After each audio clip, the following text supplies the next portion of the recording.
Hello, welcome to the Shut Your Face podcast with your host, me, Bree. I'm super excited you guys are here. Thank you so much for listening to this shit show. This is the second season, and I couldn't be more thankful for all of our guests that took the time to talk to me. It's so freaking cool. Go check us out on Patreon for early access and exclusive content. And then lastly, thank you so much to our sponsors, BMR Media and Leather and Lights. I kind of happen to know them just a little bit. They're pretty cool. Anyways, let's get on into it, shall we?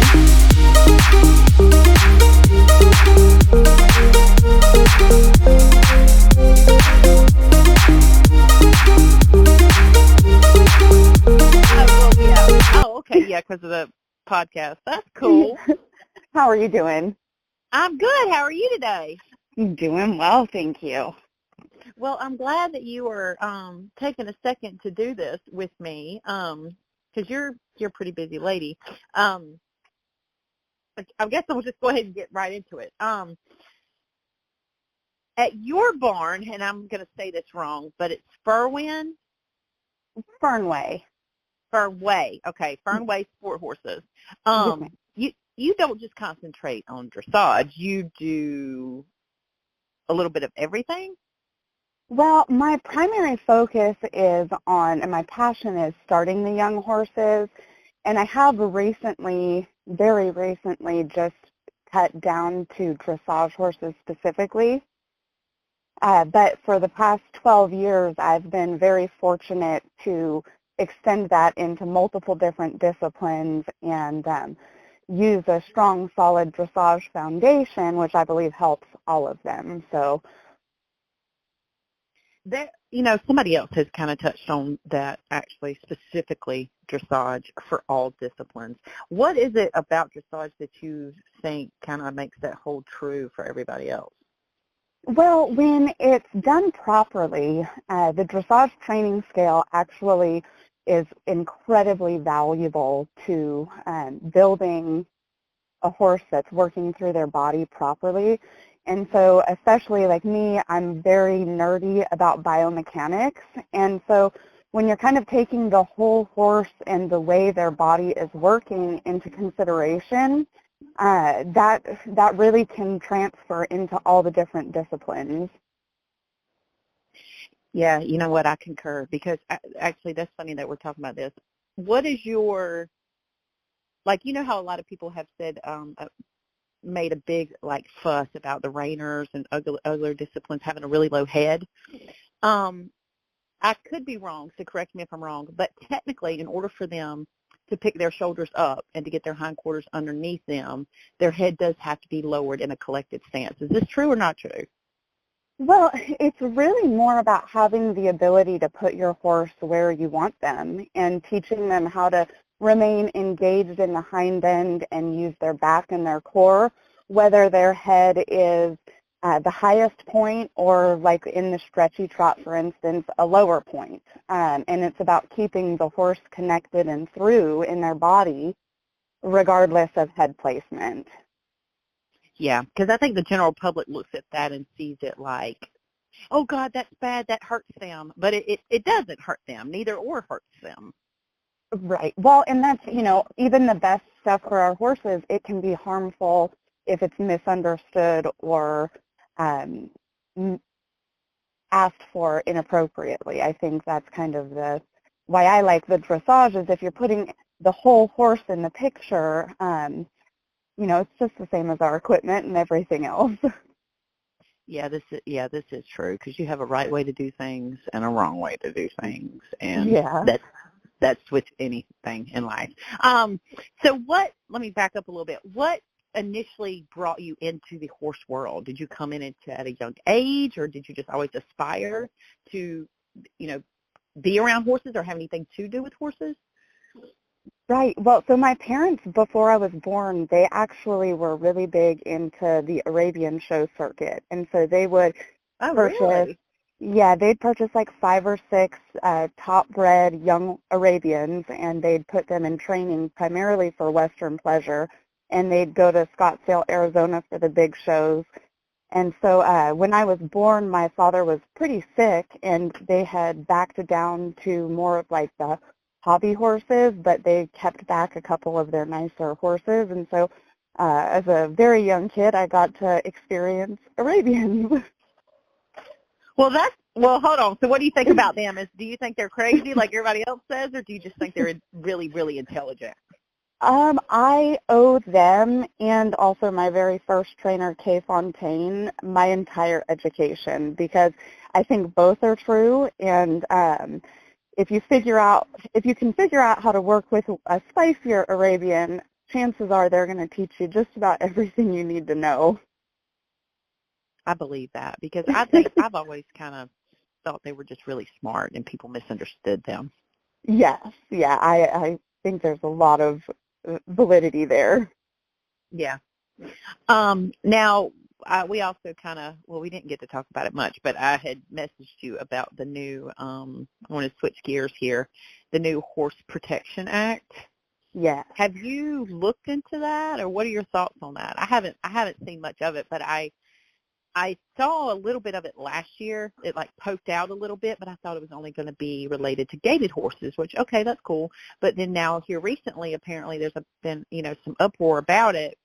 It's going to be affecting all horses, all shows, all disciplines, everywhere except rodeo and speed events, I believe. Right. So, I have looked into it a little bit. Very fortunately, me primarily showing through USDF and USEF, they already have a lot of safeguards in check for our horses. So, we have TDs and vets on site, and we already are held to a high standard in terms of welfare. Bless you. And so for us, I really think that there's a high probability our TDs will need to be trained per their standard. So that may change a little bit, but the bigger impact I see is for like these open shows and quite frankly where I got started, because you don't have hundreds of dollars to go and learn at a show. And so I think that's going to be hard to manage and make sure that it's implemented in a way that supports our horses and not deteriorate our sport. But in terms of their mission and what I think they're aiming for, I definitely think it's very much so needed, unfortunately, and I wish that more organizations had self-governed sooner, much like USDF and USEF, because I think it's better to be handled at home with our organizations, but it hasn't been happening, if that makes sense. Yeah, it does make sense because, you're basically saying the USDF has already kind of been implementing this stuff long before, so it wasn't as much of a shock, whereas versus now, it's like, the act is just a shock to a lot of people because they haven't been used to this type of stuff where, places could have been doing some of this prior. Because you're right, with the hype comes, it's just like they say, more money, more problems. So with the hype is going to come some type of backlash in some way, shape, or form, some type of something. So do you think that kind of has anything to do with why it's being, brought up now and being enforced more regularly now? That's a wonderful question, and I honestly, not being a show organizer and not being I'm not personally showing in those, I can't speak for, has anything there changed? I know our discipline is under fire, and rightfully so.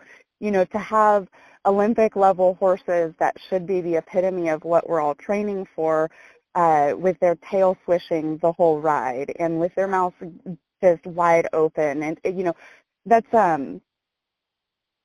for me, that's a hard pill to swallow. So I think even for us, where we are supposed to have judges and TDs who are looking for the welfare of the horse, it's definitely, we're under fire, and rightfully so. So it's so hard because something needs to change. I just fear the financial implications because, showing at a rated show is so much more expensive than your open show at home or your local show. And so that's my Right. biggest fear is those things come with a pretty hefty price, and I just don't want it to make it where we can't afford, like my daughter, she's ready to start on a little local level and figure out what discipline speaks to her, and will we be able to afford to do that? That's the biggest, fear for me, I guess. Yeah, I didn't think about that because you know what? That probably is why the USDF has been implementing it longer than other disciplines, because you guys don't, it's not like you don't have Western horses at an Olympic level. You have dressage at an Olympic level. You have the jumping at an Olympic level, but not most of these other disciplines like Western pleasure or even some of the gaited horses or stuff like that. So that's probably why you guys have been more used to this type of stuff. Now, you just mentioned something. I saw where there was a kind of a big hoopla about that one girl, and she was an Olympic rider, and she got under some scrutiny for whipping her horse. And then there was something about one with a bit and the blood and the foam. Somebody told me that they actually used to add foam, but now they don't want foam. Is that correct or not correct? Oh, there's all sorts of terrible things that happen, unfortunately, and so there's a lot. And they do have a no blood rule where even, I think recently we had a high-end horse at a high competition who had a scratch on its leg, and it was obvious that it was a previous injury, but regardless, because of that no blood rule, they were eliminated. So I mean, we've definitely got our fair share of tricks that maybe not so ethical trainers use to help exaggerate the leg movement and the impulsion that's sought at that upper level, and to include, additives in their mouth to encourage foam. And so there's all sorts of rough training practices, even with all the safeguards put in place.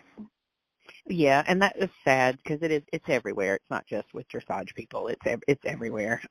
What is with the foam? Why do you want the foam? Explain that to me because I don't know anything about it. What is it with the foam? Well, the foam itself is activated when your horse is soft and supple and relaxed in their jaw and in their poll. And so people were artificially creating that with different, either like seeds or something stuck to the bit to help encourage the horse to be sucking on it, or to encourage additional foam production and kind of mass. Oh, wow. Yeah. I didn't know this. I had no idea that this was even a thing. I mean, because obviously I'm not around it. You are. So, but that's Well, crazy. even people I in the sport, sorry. No, go ahead. Even people in the sport, there's certain things that are incomprehensible until you see it. And I think that's sort of what jaded me in my early 20s and moved me out of competition is I was sheltered by my dressage coach. She was fabulous, and she was ethical and classically trained. And so when I parted ways with her just because of life, it was a big eye-opener for me in some of the other barns and with some of the other practices, because it was completely incomprehensible because it's not necessary. So I think, yeah, and I'd imagine it's the same in all disciplines, it's pretty mind-boggling, honestly. So you grew up showing horses, and then you kind of went away for a little bit and come back to it. Tell me a little bit about that.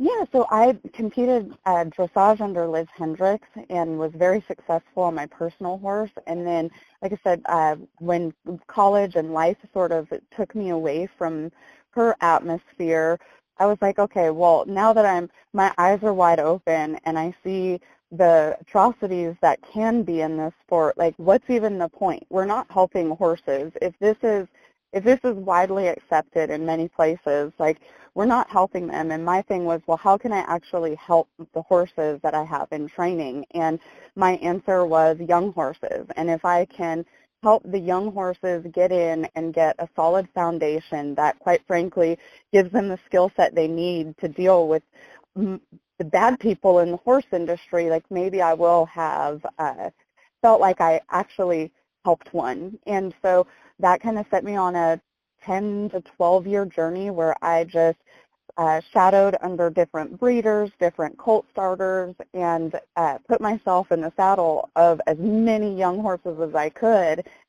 And it was, so fun and such a great skill set to have acquired. So, and then now with my 2 young babies coming in, and I kind of wanted to slow down and take care of them and raise them full time, I was like, well, why can't I combine both? Because I had sort of hidden in the just anything that came in, I'd write it and start it, and it was like, but I do miss dressage, so why don't I just combine the two? And I've been incredibly blessed to just open my business, Fernweh Sport Horses, and get some remarkable young warm bloods in. So it's been a lot of fun.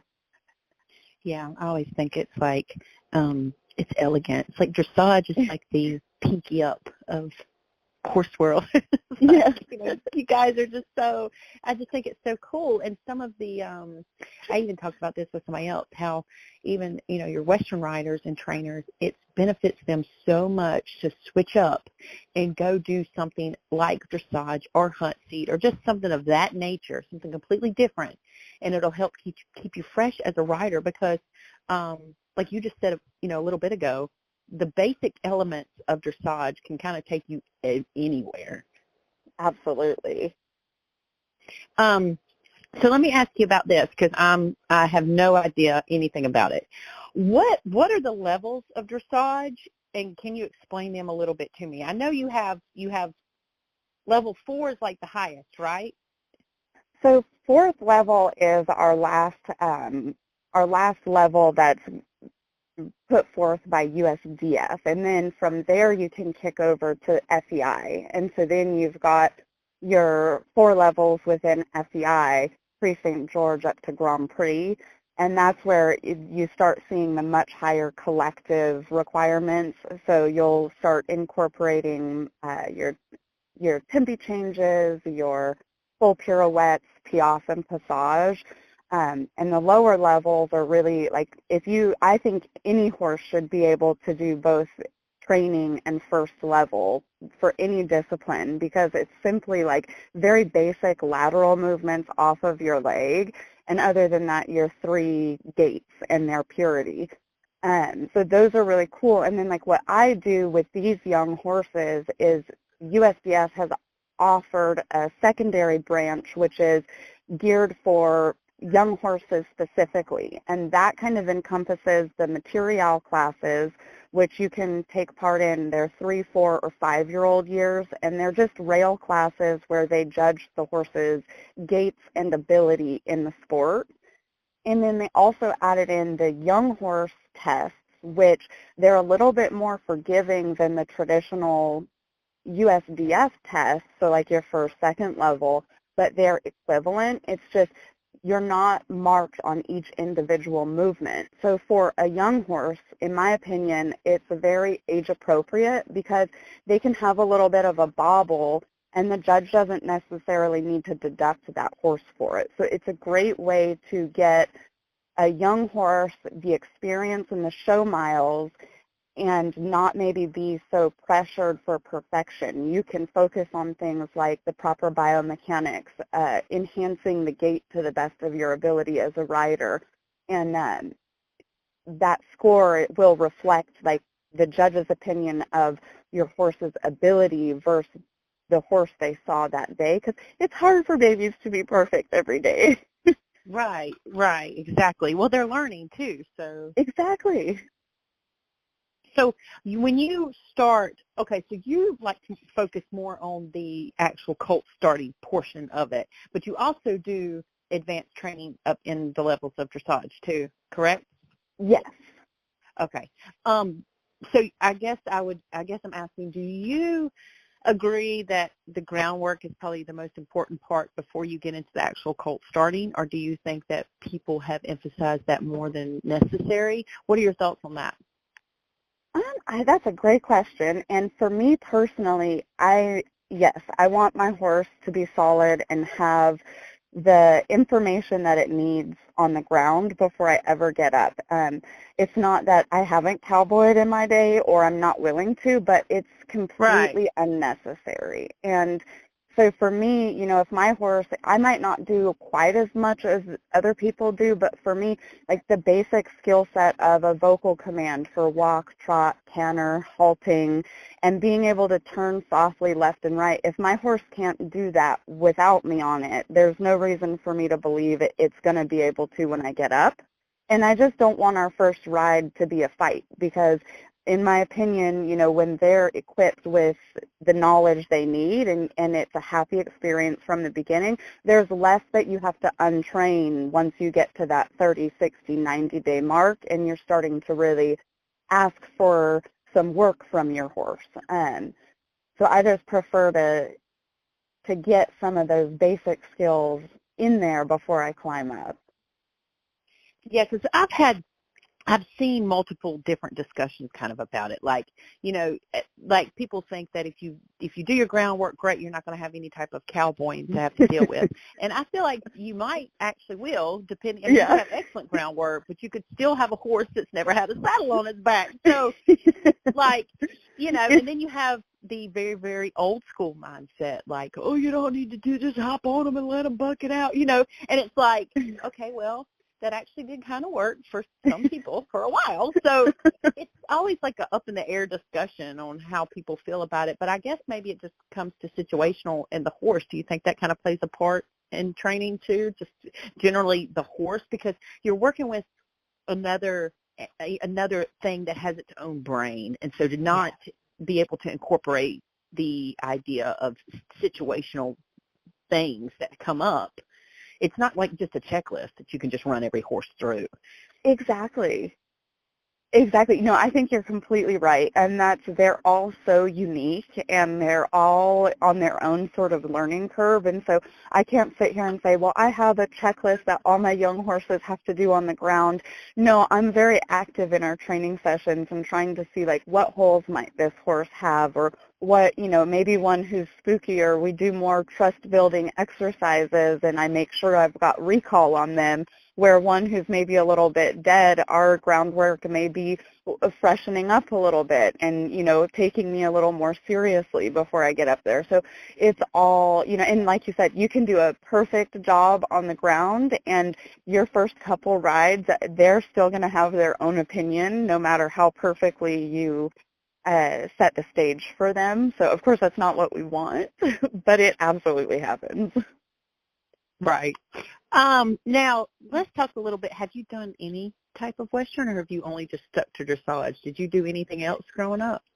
Yeah, so my very first trainer, she had me do everything from Western pleasure rail classes to 3-day eventing on a very local, small scale. And so wow. I got to do gymkhana and some little cross rails, and I owe her everything because she really made sure that before she sent me to a dressage-specific coach that we did everything, and she was like, no, this is where you need to be going, is go pay attention to the refinement in dressage, and she was completely right. So I had a lot of years showing my little 5-year-old Arab in our local show scale Western pleasure classes, and yeah.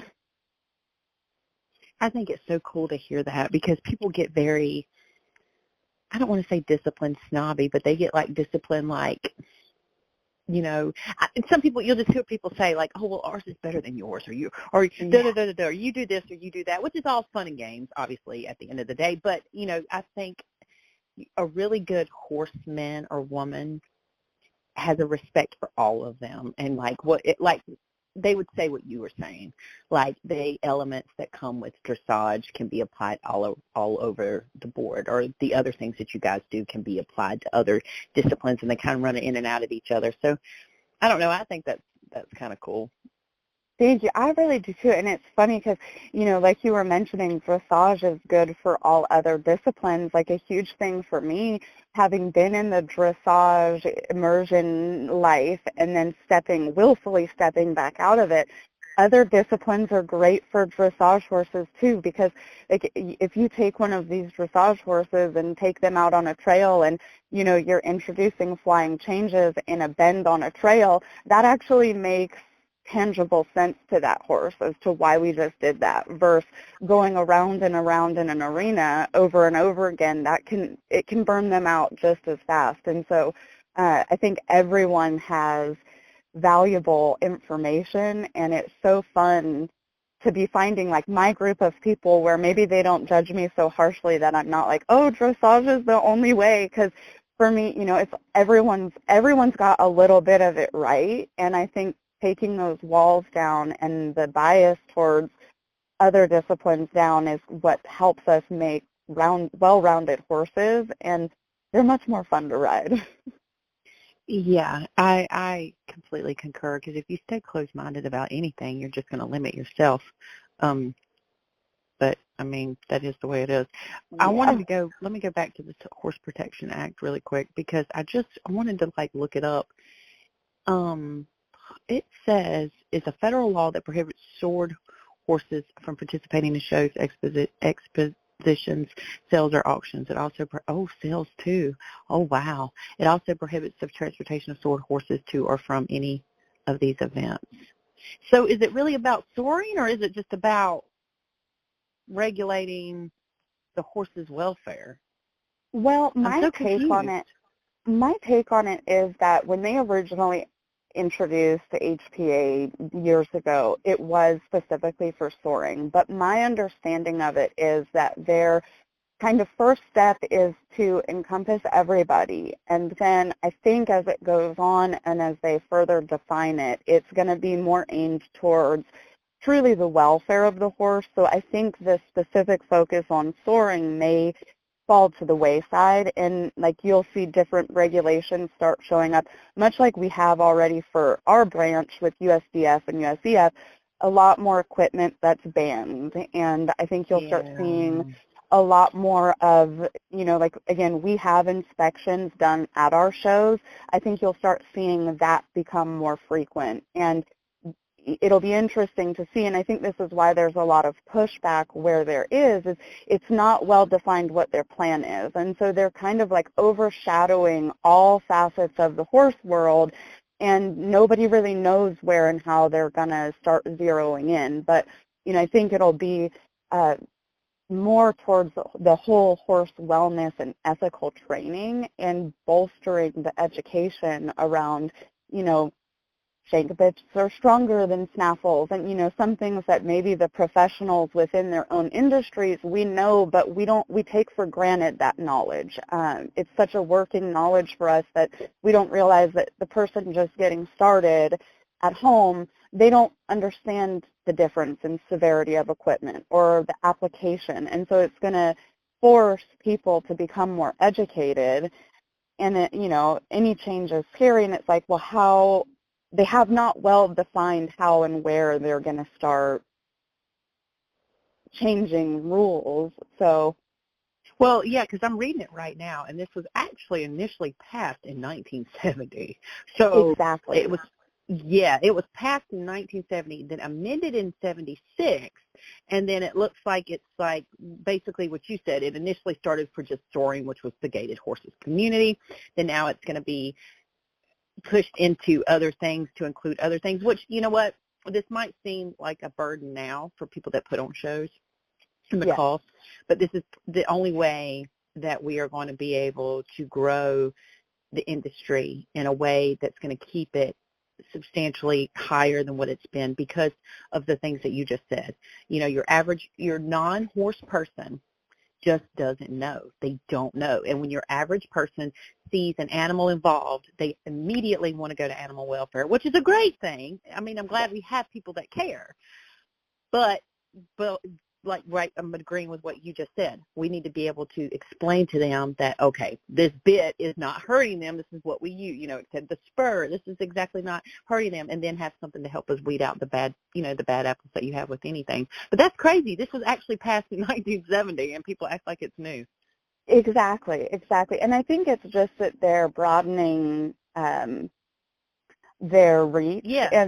And it's a little scary because, I have a very good friend who just went in a battle against USDA over a horse that was being imported, and, they were forcing the use of a test that is not a very specific test, and on all of their website and in all of their literature, it's not even the test they should have been using, but because they did, they were adamant. And this test is known for pulling false positives. And so I think as you add overseeing organizations that aren't as directly involved, like USDF and USEF, they're very involved with their competitors. So as you kind of get further away from that personal relationship, it gets really hard to say, hey, this isn't working for us. And so they may implement rules or inspections or vets or whatever they're going to do, and it's not going to be as easy for them to hear how negatively it's affecting us on a small scale. And so that fear, I think, is very valid, and one that USDA themselves is going to have to clarify for everybody. And I think that's a valid fear, but at the same time, it's like we've had a lot of time to figure it out within, and we haven't. And so Very true. that's kind of where I get stuck, is like we need something, but they're very detached from us, so it's scary. Well, yeah, and you know what? I'm glad you just kind of said that, because even like I'm going to say between 2020 and 2022, the like absolute high of Yellowstone and just the actual like Hollywood hype that surrounded the industry as a whole. People think that it doesn't matter, but it absolutely does, and you'll feel it in the next couple of years. You'll see the difference. But at the height of the hype, you could even see on the internet where people would just you had just multiple like discussions between non-horse people and horse people, and horse people have a tendency to get like what you were saying. It's not that it's hard for us to explain the norm already, so to turn around and try to educate non-horse people, it just becomes like an argument. It just becomes like, this non-tunnel, this doesn't get anywhere.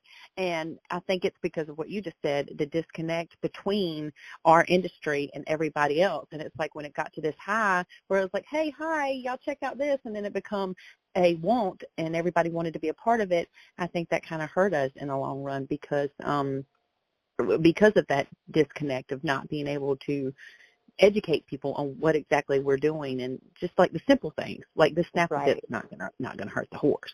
But again, your average horse person looks at it and goes, "That's a piece of metal in their mouth. What are you doing?" You know? Yeah, exactly. Yes. And it's hard. Yeah, it's frustrating. It 100% it is. So before I forget, though, back to your friend. I saw that situation. So, all right, let's back up for a second. So she shipped the horse out of the States, correct? And then was trying to ship it back into the States? No, so she herself is from Germany, and so she was trying to bring a horse here from Germany, and it got held up in quarantine. She got injured, and that injury resulted in a surgery, which can cause inflammation in the body. And this one specific test that was being utilized, it can run false positives if there's inflammation in the body. And so it was a joint involved, and it just was a long healing process for the mare. And again, I'm not too sure on the specifics or really even how much I can disclose right now, but because the mare was undergoing multiple surgeries and the joint was involved pretty roughly, they just couldn't get this one strange test how they needed it. And then there's like 2 markers on the pyro test, and she was negative on the important one, but then showing positive on the second portion where inflammation can trigger it. And there's a more specific test on the market that, again, USDA says that they use that more specific test. She was negative on the more specific test. And so the fight was just, hey, give my mare the time that she needs to reduce the inflammation in her body, because 2 of these 3 results, and the one that is important and the end-all be-all is negative. And so they were demanding that the mare get exported, and it was hold on, nightmare. I don't mean to interrupt you, but she was she was dealing with USDA and not the actual plane company, but the plane company was being told by USDA. That's why it was like a back and forth thing. Is that right? Yeah, yes, exactly. Yeah, USDA is the one who is mandating the export of the horse. Oh, Yes. wow. I didn't know that they had anything to do with that. I thought that would be like just consumption. I didn't think Well, that. That's in crazy. and in terms of, different diseases that they're trying to keep out of the country, that's kind of where their interest comes in. And again, if that's supposed to be their specialty, you just, when you take a unique off-the-wall situation like my friend dealt with, um, there wasn't, it was like talking to a wall, and there was nothing that Oh, anyone could do, even though the vets in Germany and the vets tending to the mare here, they were all saying, stop, like we've got to give this mare time. And so I think it's just obviously no one wanted anything bad to happen to any horse. It's why these rules get in place. But again, when it gets so detached from the actual situation and the actual reality, it gets very hard to make adjustments. And, they're horses, and that's where I say, like, it's never going to be a one-size-shoe-fits-all, and right. that's going to be what's really hard to have, like, USDA overseeing all these different disciplines with all these different purposes, and it's going to be very hard to implement rules that work for everyone, and even harder to enforce them and the training that's going to go along with it. And Her horse is okay though, right? unfortunately, they ended up deciding that it had been enough stress on her mare. Yeah, Oh, oh my God, are you serious? yeah. That's sad. That's really sad. She has every right to be absolutely livid. Yeah, it's heartbreaking. And again, no one did anything intentional, and no one wanted anything bad to come of it. But Right. it's hard when uh, the rules are being made so far away from the reality. Yeah, no, I understand. It's just like I said with this whole, I made a post about the TikTok ban, and, well, some people could care less about it. I get it, but you do have a lot of people who have made a living off of it. Small businesses Yeah, that have absolutely, it's done wonders for it's for our economy if you look at the numbers of it. But anyways, they want to ban it. It went to the Supreme Court, blah, blah, blah. Long story short, all of the justices on the Supreme Court upheld this law, so now they have to go through other loopholes or whatever. And I thought to myself, you know what, it should be a rule that we have one person under the age of 30 or even 35 within our government, because they would be more in tune with what is actually going on exactly. around normal people. Yeah, seriously. So they should make it a rule to have a horse person that's actually got their feet on the ground at these events or at these barns, or are a little more in touch with actually what's going on, because you almost look at some of the things they do and go, what? Are you Yep, even listening? exactly. So, that's a little weird too, that they only are going to be applying this act to everything but rodeo and speed events. So that makes me think, okay, well, you don't care about the horse, because there are horses at these events too. I don't understand why. Well, that's kind of what I thought. I'm like, a time is absolutely a score. I mean, if you're going for the fastest time. So, I mean, uh, yeah, Well, because it's an I interesting don't know. selection. There was this video that was going around on Facebook of this woman. It was a couple of years back, and they were at a barrel race, and apparently she had like a I want to say, you know how you have a shock collar around a dog, but it's not actually that. Well, Under her saddle pad. yes, it was like a shocker thing. Yes, underneath her saddle pad, and it was supposed to. Why? I don't know where common sense left this lady's brain, or anybody that would think that would make a horse go faster, but But the key of the whole thing was, okay, if you make a bad decision, cool, you have the opportunity to fix it. There's a sliver opportunity to go, you know what, I made a bad decision. Let me take this off and fix it, when you won't have to worry about it again. But instead of doing that, she continued to shock this horse while the whole entire arena was trying to stop her. And I was thinking, shouldn't that be regulated? That's just like a dog collar. 100%. Yeah, and that's just it. It's like, at the end of the day, if you're going for the best time, you're going to ultimately be scored by your time. So in my opinion, my humble opinion, it's like a time is still a score, and there's no reason to think people wouldn't be trying to beat it. And unfortunately, when greed and ego get in the way, at what cost? So for me, there's a little bit of disconnect in why those aren't included, but I guess we shall see.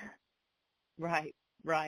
Now, do you also do any type of clinics and things of that nature, like camps and stuff? Right now, I do not. It's something that, of course, I've talked about, and I think as my kids get older, I'll find more time to do stuff like that. But for now, it's mostly just my clients' horses here and my family.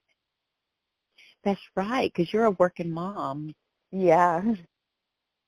That's very cool. And what type of goals or what things would like to see for your place out there over the next 3 years, 5 years, even 10 years? Well, I have dreams of my dream barn, a nice big enclosed arena, and then of course, if I can ever get to that point, I want to have lots of fields for these babies, and then to open up my facility to the public to a certain extent, whether that's hosting clinics or inspections or shows themselves, just kind of a way to give back to the community, because I know how hard it is to operate without those things. And yeah. I have no doubt that it'll happen. You'll have a big Thank old you. heated arena before the end of the year. Thank you. Yeah, that'll be really fun. But as far as you only kind of keep a certain number of client horses in, right? You don't necessarily have, or do you do lessons? I have a couple ladies that I've been working with for a really long time, but other than that, I really just, if it's not, I don't know how to say it properly, but if it's not a horse here that I feel like is kind of promoting my vision of the U.S. breeders that we've got, and I guess kind of backtracking to that, when I was in the dressage world in my early teens, it was all import, import, import. And we knew that the best bloodlines for our sport horses came from Europe. And so when I had kind of stepped away from the dressage scene, I was watching and engaging with the breeders here in the United States and their efforts to bring really wonderful bloodlines here for us, so we didn't have to import. And I noticed there's like a break in the supply chain, if you will, in terms of getting these young horses from the breeder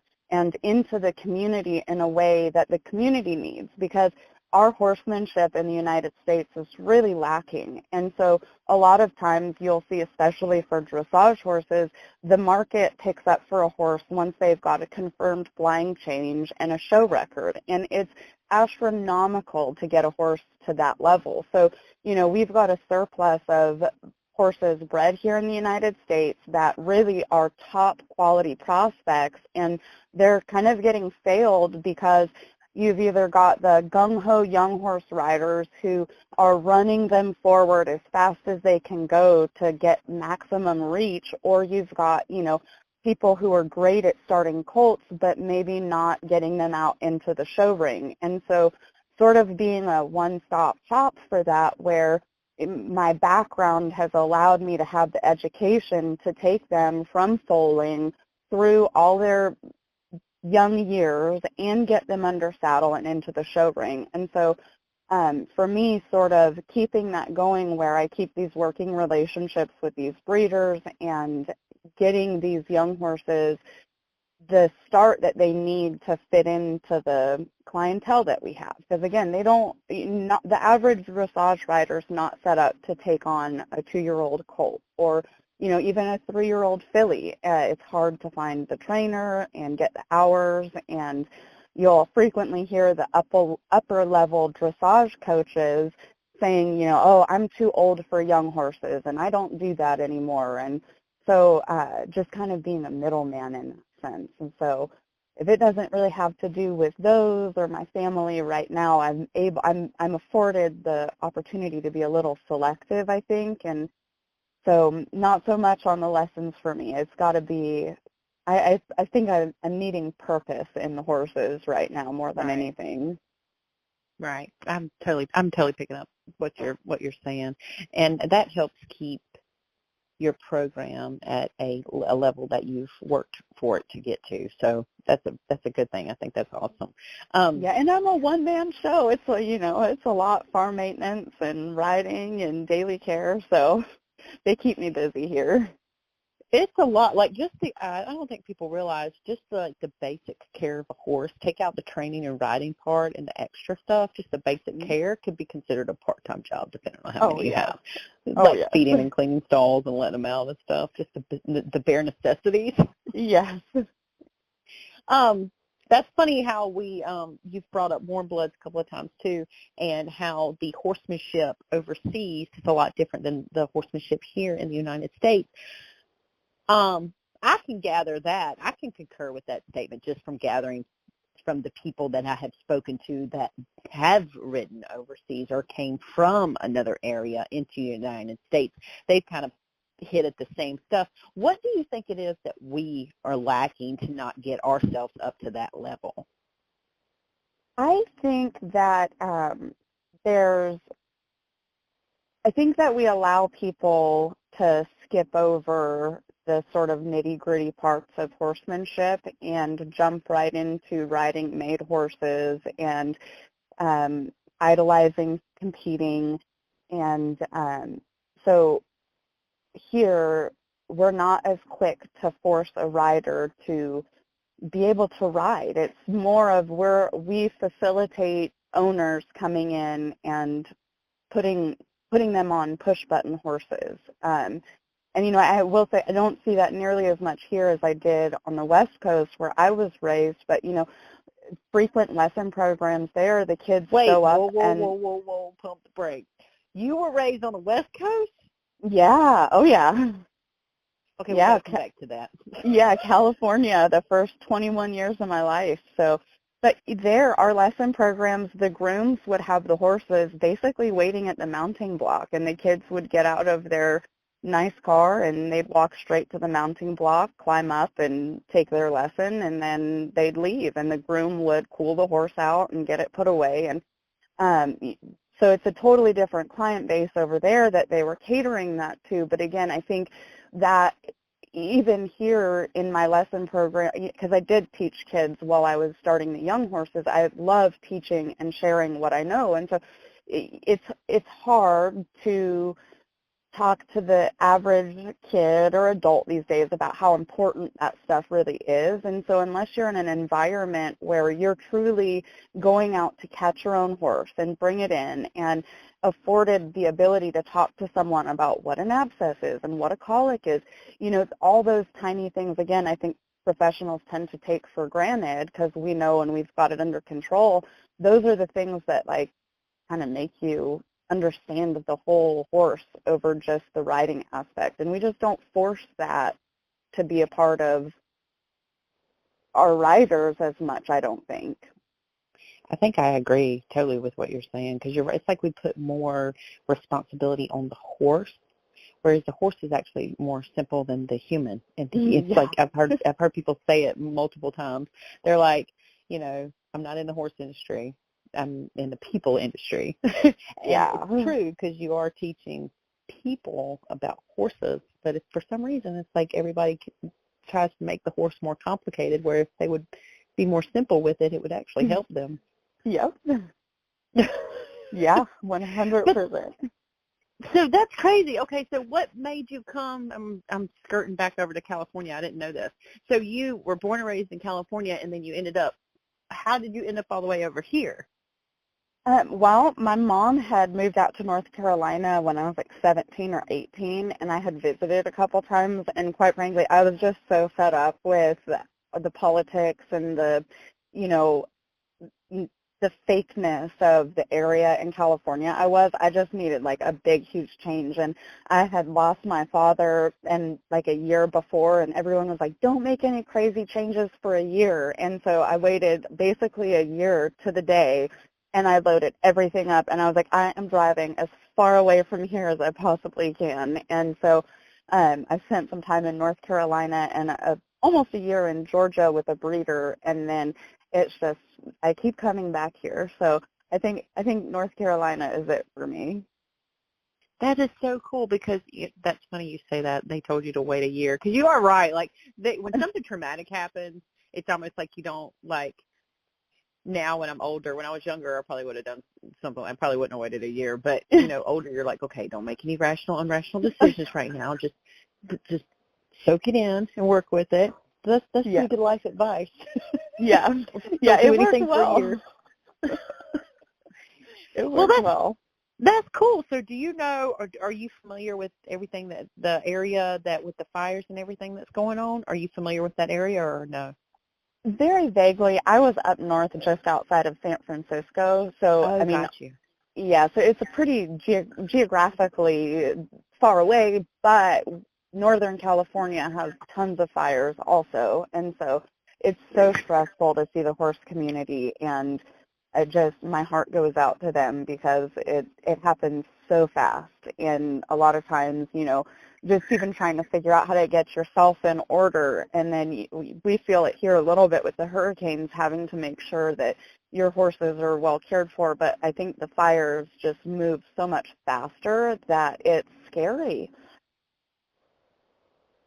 Yeah, all of that was all very scary because it's like, and then the news got into the politics of it. They got into the whole like how, the governor apparently shut the budget off or something, and then the water, they didn't have any water and all kinds of stuff. I mean, you can't believe everything you hear. It's hard to believe everything you hear on the internet. But even back when I was getting ready to leave California, everyone was saying, they need to be doing more prescribed burning because we know that we're a fire risk. And so if they would get ahead of it and they would prescribe fires to burn the areas, it's actually proven to improve I don't even know the right word I'm looking for, but it will improve the area in time, and the trees come back stronger, the grass comes back better. And so and again, you've got firefighters then in control of it versus waiting for it to happen when you know it is going to happen, and then now you've got loss of life and home. And so I'm surprised that in the 12 years I've been gone, it's still the same story. That part is frustrating and a little unnecessary, I think, because it's not like it's a new thing that the state is dealing with, but they're not very proactive about it. Yeah, it's sad to watch any of that type of stuff go on, but to be the mind to like think to yourself, okay, if that was me, like it would be heartbreaking to just like I was thinking to myself, I would let my animals just go. I would just have to let them go, and just like it would break my heart that they wouldn't be able to run to be free, and then just all of the other things associated. It's so sad. Yeah. But now but you didn't show in California at all. You just did lessons out there and then came to North Carolina. Well, I had competed as like a teenager, and then okay. Yeah, and so then once I think I stopped competing like right about the same time I moved. I switched over to young horses and lessons only. Yeah. That's so cool. I think that's so cool how it's just different. I think it's cool the way that the different coasts kind of handle things, because right now it's got the whole ranch discipline is taking a huge toll. It's grown so much. I'm actually working on stuff with people that do ranch shows out there, and that's becoming a thing. Have you thought about getting into any of those or no? Oh my gosh, I would love to. I have a couple good trainer friends that I'm always like, let's go like experience this stuff with them. I think it's so cool, and would love to have access to that here because just it's so fun. I bet you your dressage horses would do pretty good. I really do. I think it would be fun and good for them mentally. Yeah. Do you agree with that? I've said this before. Do you think horses are better around cows or not? I think it's pretty individual, but I do think like I was able to ride for Jerry King for a little while, and he does the cutting, and he kind of gave me mild introductions with like cows and horses, and it's like it turns on a part of the horse's brain where they're really like thinking for themselves, and that's a part that if that could be implemented in dressage horses, again, because for us they're just kind of aimlessly going around like, okay, I guess we're going to go sideways now, and so I think the functionality of it, I that's one thing I would love to learn more about and see more of in like my personal horses that I've got. I think it's really cool. Yeah, I think that it's really cool. So you got to ride with a cutting trainer. How cool is that? Oh, it was so fun. He gave me some of my favorite little tidbits of knowledge too. Do you think the dressage elements are applied in cutting more than what people give it credit for? That's a great question. I'm not sure that he and I ever had any really like philosophical conversations about it, but when I watch his horses go, or when I watched his horses go, they're biomechanically like right on point. And so whether he knows he's doing it or not, or the industry does, there's definitely there's similarities I see between like the reining horses and the cutting horses, the way that they're expected to carry themselves, and again, that sort of dressage-based foundation that we're going for. The horses are just really working properly, and it's fun to watch. Well, because, I mean, the collection of a dressage horse is insane. It's like, you know, if you look at the way their bodies are collected, it is, you know, you say body biomechanics, but it's like, okay, it's literally almost like a moving machine. I know there's emotions involved, Right. but it really is like a moving machine. Yes. Well, and that for me is what's so fun about it. When you help them get all of their pieces in place, and my mare, she's been a little bit slow to develop physically, so I've been playing with her more than really working, and she's just now where she's like, did you know I have all of this power? And it's like, I know. So when you get them in line and when you get them more responsible for how they're carrying themselves, they're just powerhouses, and it's so fun to watch it come together. Okay, so you just made me think about a question, and I want to know because this is what I have believed to be right. So tell me if I'm wrong or if I'm right. But the conformation of a horse is going to directly determine the way that they move. Yes. Okay, because a lot of people think that, okay, well, they all are going to move the same way, and that's not the case. It's just like people. It's like you can't expect a short person to go out there and play basketball, or you can't expect, you know, a 17-hand, 18-hand warm blood to get down like a cutting horse. And Right. I think a lot of people assume, they're like, well, you can't ride papers or the genetics don't matter. Well, that is exactly what you are breeding for, is the outcome that's going to do the sport that you're going to do. Mhm. That's exactly right. Yeah, some people, I don't think they quite understand how that works. I'm glad that, okay, because that's what I thought this whole time. I'm like, okay, well, yes, the horse can move like that, but is it built to support that movement? Right. Well, and you know, like it's funny, I've never been a breed specific or paper snob myself, because the reality is most all of our horses can and will do any of the jobs that we ask them to. That's sort of the art of riding, regardless what you're doing. But when you start to get more into some of the goals of like some of my owners, then that's when you start seeing the confirmation, and it matters. And so the breeders will follow the stallions and what they're known for producing and what they stamp on the mares, and they know their mares, and so they're absolutely trying to create the most ideal conformation so that that horse doesn't have to work so hard.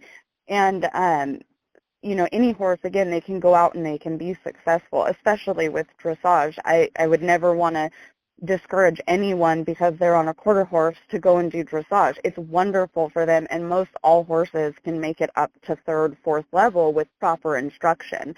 Even if it's maybe not going to be the one picked for the Olympic team, you could still go and win on a local or even regional level. But when you start really getting to where people are wanting to compete internationally, the U.S. especially is in very young in comparison to our breeding programs for the warm bloods in specific compared to Europe. And so it matters when you're maybe looking at a larger show venue or larger goals for that horse. It 100% makes a difference. Yeah, I think it's interesting to kind of get into the logistics of the breeding and the genetics and the different animals and stuff, because it's funny because I agree. I see what you're saying. It's like, yes, they can do it. You might not like it, and it might not be perfect, but they can do it. But it does. The conformation, the way they're built, does matter. And that's just like we can get into the whole mentality of some people think that it's better, and that's such a weird way to say it because I think they all matter. I love them all. I would keep all these animals and be like, like this little weirdo with all these horses, save them all. But some of them do cost more than others, and it just is what it is. It kind of sucks, but I guess that's the business aspect of it. You can't change that part of it. But some of them warm bloods are very, very expensive animals too, really expensive. They are. Yeah, and I'm sitting here now looking at one of my clients. He's a 2-year-old colt, and he's marvelous. I mean, when he moves around the field, you don't see a single thing that you want to change about him. You're I just want to sit on that, and he's perfect. And then my mare, I'll use her as a great example because she does not carry herself like a high-end dressage horse. She's a little bit more hunter type and likes to be relaxed and low-key, but her body still has the exact same potential, and conformationally she's very sound. But, just that one little difference there, that colt, he's going to take so much less to get into the show ring respectably than my mare. And so, again, it makes it easier for the horse when they're bred for a specific discipline to then step into that easily. And he'll have so much less to learn about how to use himself because it's easy for him. He doesn't have to overcome any of those maybe conformational differences. That is very true. That is very true. And you just made me think about something. I wonder if there's probably no way to actually do a market value assessment of horses and breeds, because it's if you look at horses the same as cars, which would be very hard to do, but I'm just hypothetically speaking here, you have a guideline of what the value of something is based off of what it's made, how it's made, and what it's got, et cetera, et cetera, et cetera. So you can kind of get an idea of what you're dealing with, whereas horses is literally just, caution to the wind. It's whatever they say it is. Yeah. We do have some equine appraisers, and especially with the insurance companies, you'll start to see with show records and stuff, you can get some of that value sort of proven for you. But really, for me, my best assessment for a dressage horse in specific is their show record, and we're lucky that USDF maintains the database now. But a lot of it is it's open to opinion in terms of pricing and getting a fair market value, that it can be challenging to do, especially one that's maybe not shown yet. I hope so. I think it is, because I think with so much hype, like I was saying earlier, with so much hype and eyes on the industry, it makes it more lucrative and more desired. Like you just brought up horse insurance. Like back in the 90s and 2000s, you didn't hear of that. Yeah.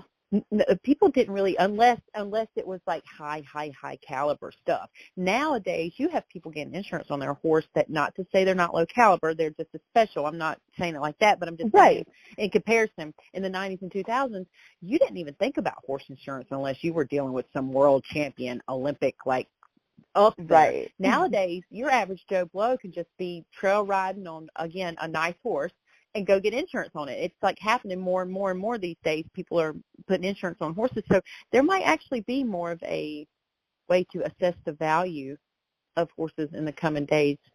What do you think?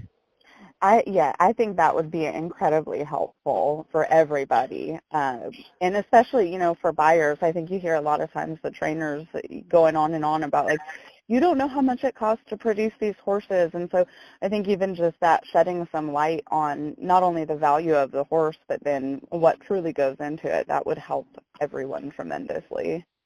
Yeah, I think it would too. That'd probably be a great thing for all of you guys, because it really has no leg to stand on. Like what you just said, the only thing that people can really stand on is a show record, which is, good, but that can even sometimes be hit or miss with some of these big guys. You've got some of these stallions out there that didn't show not even a year, but they've got millions of dollars of babies on the ground. So, right. That's crazy. Look at us. We're just changing the horse industry. Hey, I'm here for it. No, I'm just kidding. But it just made me think about when you were talking about this, like, you know what? There really isn't, like, there's not like a website that you can just go in and go, okay, well, I've got this, and this. What's it worth? Right. Yeah, that's a great point. That would be amazing to see come to fruition. Yeah. Well, with more regulation with the Horse Act and things of that nature, I foresee it's going to be, I guess we can either choose to let it help us or hurt us, but hopefully it'll help everybody. Yeah, well, 100%. I have already kept you for over an hour, so I don't want to keep you any longer, but I've thoroughly enjoyed our conversation, and I got to hear your voice. I'm just honored that you talked to me. No, are you kidding? I'm honored. Thank you so much, and this was so fun.